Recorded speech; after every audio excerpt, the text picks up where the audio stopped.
Assalomu alaykum hammaga. Mana hamma kutgan kotyol va nihoyat chiqdi. Chiqdi endi yana ham to'liq ma'lumotni endi bilyapman. Gradus 60 ga yaqinlashdi.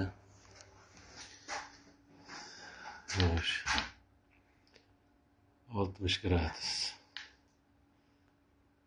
60 gradus.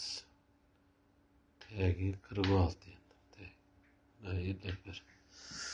Endi bu 200 litr suvni ulab qo'yganmiz. 200 litr suvda hozir 3 kilovat sal oshiqroqda isitayapti. Hamda 7 ta bor. Endi 60-70 ga chiqsa, nima keragini oralarni o'chirib qo'yamiz.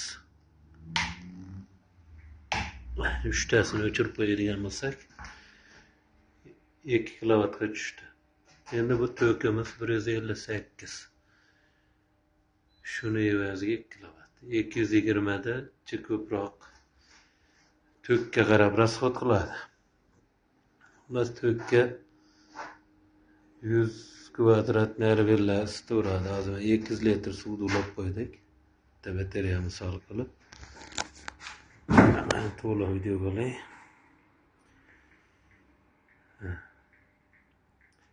Yuz litr suvda suvimizni ham gradusini ko'rsatib qo'ydik. 50 gradusga olib chiqib qo'ydi. 50 gradus. Mana buni qo'yib qo'yganimiz, shuni ichida 7 ta bo'ladi. 7 talik varianti.